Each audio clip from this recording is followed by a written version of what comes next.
السلام علیکم ورحمۃ اللہ وبرکاتہ۔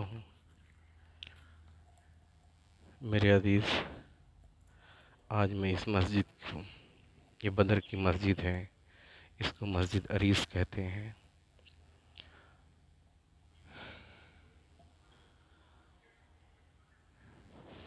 جب آپ صلی اللہ علیہ وسلم 313 مجاہدین کو لے کر کے نکلے بدر میں، اور کفار مکہ بہت زیادہ تھے، تو آپ صلی اللہ علیہ وسلم سجدے میں جو دعا کیے، اے اللہ، اگر آج ہم ہار گئے تو اس دنیا میں تیرا نام لینے والا کوئی نہ ہوگا۔ اے میرے رب، میری مدد فرما اور مجھے فتح عطا فرما۔ تو اللہ تعالیٰ نے، یہ وہی مسجد ہے جہاں پہ آپ صلی اللہ علیہ وسلم نے دعا کیا تھا۔ تو پھر اللہ تعالیٰ نے فرشتوں کے ذریعے آپ صلی اللہ علیہ وسلم کی مدد فرمائی، اور اس مسجد کو مسجد عریس کہتے ہیں۔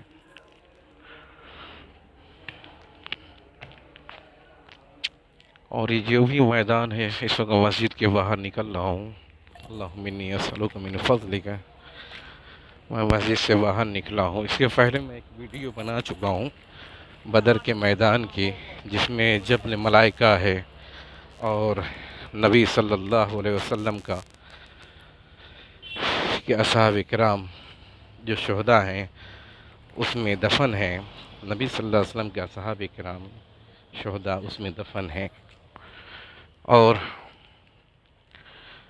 تھوڑا سا ویڈیو لمبی تو ہوگی، جس میں نے ملائکہ کا ذکر کیا تھا، وہ میدان اور یہ مسجد، یعنی یہاں آپ صلی اللہ علیہ وسلم کی چھاونی تھی، یہاں پہ خیماتن تھے، اور یہاں سے جو انہوں نے دعا کیا تھا کہ اے اللہ میری مدد فرما، تو میں آپ کو دکھاؤں۔ کہتے ہیں کہ یہ پورا میدان، یہ جو پورا میدان ہے، یہ بدر کا حصہ ہے۔ اور جہاں پہ وہ میں دکھایا تھا، اس کے واق کے بعد جس میں ملائکہ اترے تھے، اور وہ جگہ، یہ ساری جنگ کے میدان کی جگہ تھی، سب میدان بدر ہے۔ تو یہ مسجد بڑی اہم مسجد تھی، کیونکہ آپ صلی اللہ علیہ وسلم نے بہت ٹائم تک رو کر کے دعا کیا تھا، اے اللہ اگر آج مسلمان فاتح نہیں ہوئے تو تیرا نام لینے والا کوئی نہیں رہے گا۔